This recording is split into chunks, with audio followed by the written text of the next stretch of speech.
Hi, welcome to the Rittner Floral School in Boston, Mass. I'm Dr. Steve Rittner, and it's a pleasure to welcome you into one of our classrooms today. The time of the year, late spring. And I think you're going to really enjoy this brief demonstration because what we want to show you in this demonstration is how you can break out of the box and have some real fun and do some really neat things with some of the great materials that are available to us at this particular time of year. Let's first of all start with our container.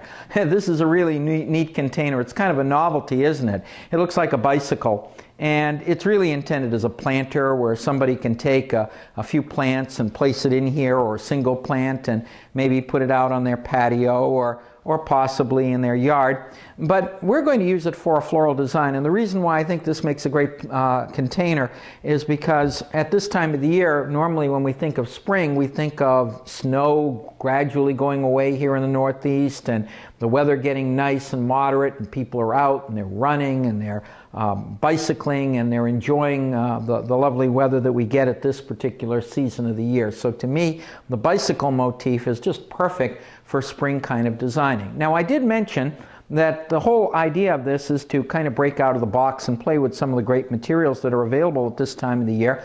And we would like to do that in this particular video, because normally when we think in terms of spring, we think of things like tulips or daffodils or iris, but there are some really other neat materials that are available. Now this stuff is amazing. This is called Spiraea Spiraea. Look at it. Isn't this really, really cool? It is made a courtesy. It is available to us courtesy of the folks of Blooming of Beloit in Beloit, Wisconsin.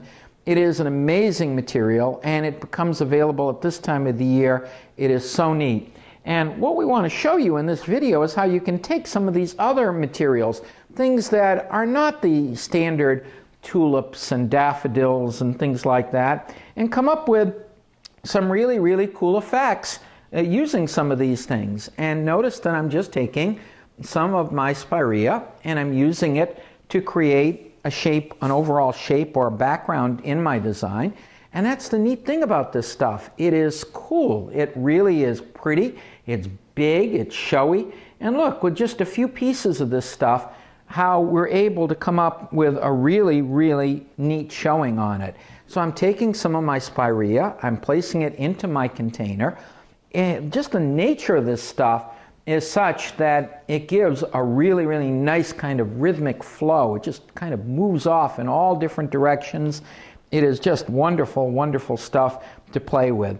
And again, I'm taking it and I'm gradually working it around, putting a piece here, a piece there, now a piece coming out over here at this angle. Let me just angle it just a little bit more for you to see, my viewer.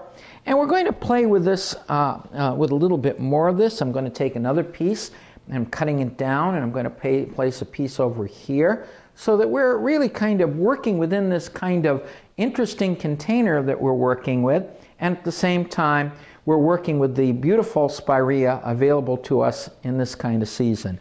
Now this stuff plays well with other things, and what other things do we have to play with? Well, here's one of my favorites.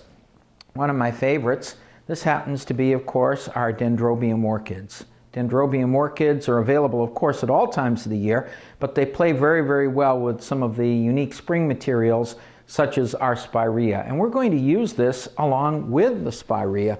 And I'm taking a stem of my dendrobium and placing it here.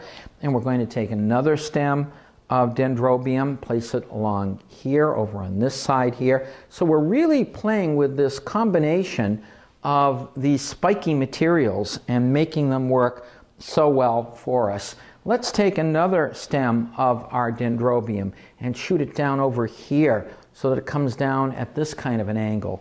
And so notice that by alternating our dendrobium orchids with our Spiraea, we're able to come up with something really, really cool. I love this kind of designing. I think it's fun, it's great. We're playing with some interesting materials.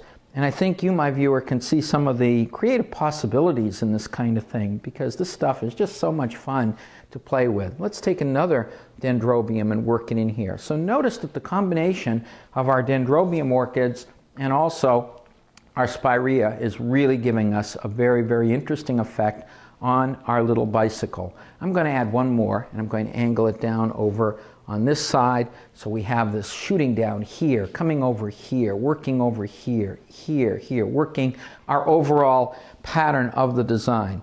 Now I need to have a nice focal area, and another material that is available, and it's great stuff to work with around this time of the year, one of my favorite flowers, of course this is available throughout the year, are hydrangea.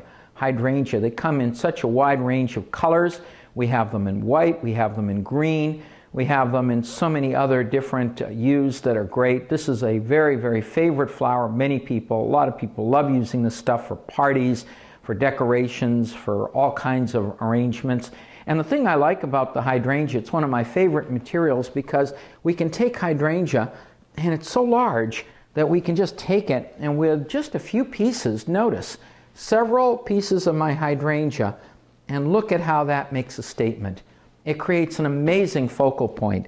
So consider, if you will, you don't need to use a whole lot of this, but with several pieces, now placing it right in the bullseye here in the center, surrounded by our spirea and our dendrobium, it makes such a great statement. It works so, so well. Now, I'm not going to just stop at this point. We still have room that we can play a few more things in.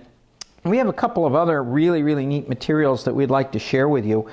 These, again, are great materials that are made available through the folks of Blooming of Beloit. We have here some of our viburnum. Aren't these amazing? We have viburnum dentatum, and we also have viburnum snowball. These are just wonderful materials, and they work very, very well by themselves. They also work very, very well with other things. In other words, they play well together. And so I'm going to take some of our viburnum, and we're going to work some of this into our arrangement. And I'm just cutting a little piece here, and I'm going to work this in between so that we have our spirea here, but our viburnum is going to come in a little bit closer. And I'm going to place another piece over in here, taking it, and I'm alternating the two varieties. And the thing that I really like about this stuff is it kind of flows. It has a very, very nice angle to it so that I can take it, place it in there, and it not only fills the space very nicely, but it has this kind of nice rhythmic flow. It just kind of bends over. It looks very, very natural, and it gives me a really, really cool effect. So the beauty of some of this stuff is that we can really come up with a very, very pretty effect by mixing some of these things together. Now, doesn't this feel very different, my viewer, from what we would normally think of as spring with our daffodils and tulips? Nothing wrong with daffodils and tulips. They're amazing materials too, and we love working with them as well. But what I think is interesting is that we can basically think out of the box. We don't have to think in terms of the traditional materials at this time of the year, because we have some of these other wonderful materials that are available to us that we can come up with some really, really cool effects using. And so notice that I'm taking some of my dentatum, some of my snowball, and I'm placing them here, here, here, here, surrounding my hydrangea.